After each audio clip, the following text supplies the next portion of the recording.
Сенчесто кротиче, чернокрако огнивче, малко пастриче, зелено ромолниче,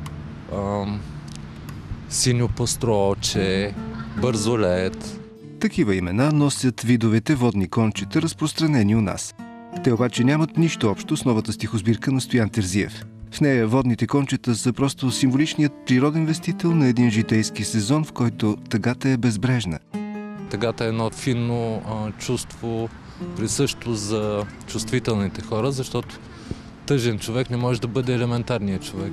На него може да му е кофти, както се казва в онзи вид, защото тъгата е сложно нещо, тя е като джаза. И мисля, че има достатъчно чувство тъга в тази книга, но пък има и мигове на щастие. Това е хубаво. Мимолетни намигания на природата или привидно бегли парчета всекидневие се превръщат в бликове на щастие в стиховете на Стоян Терзиев. Може би има някаква тенденция в съвременната поезия на едно такова нещо обективизиране на битовизма. Но като казвам битовизъм, много внимателно трябва да се подхожда към това понятие, защото наистина от шумолящия целофан, поставен на нечий гроб, става поезия. Но ако не присъства шумолящия целофан, това вече е проза. Живот с теб. Да си уча да познавам сезоните в теб според 4-те годишни времена и да превеждаме Вивалди на урду в свободното си време, което да прекарам с теб, обична моя. Животът с теб. Съвсем наскоро премиера на своя роман направи Антон Баев. От него разбрах, че Вивалди има поезия към 4-те годишни времена. Има 4 поеми към 4-те годишни времена. Така че, когато писах това стихотворение, имах предвид да превеждаме музиката на Вивалди на урду, но сега вече можем да се пробваме да преведем и тези 4 поеми на език, естествено, който не знаем. А ако не знаем къде точно води една или друга препратка в стиховете, авторът си позволява малки опътвания.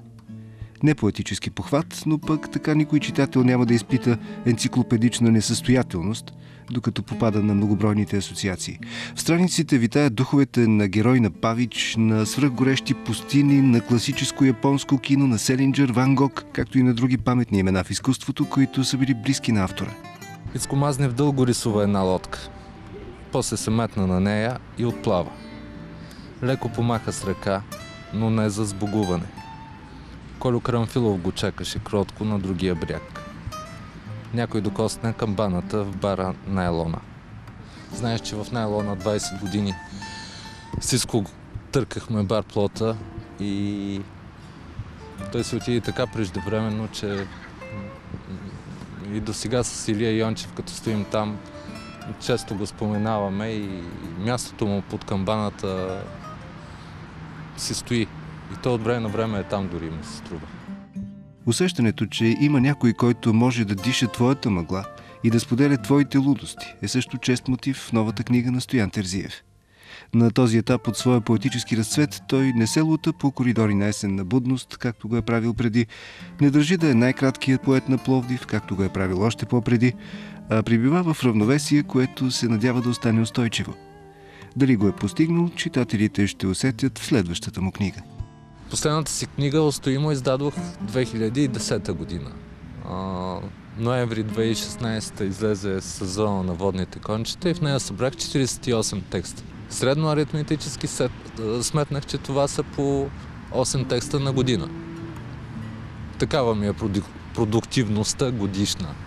Сега минали са 3 месеца и имам написани 2 стихотворения. Напред съм с нормата.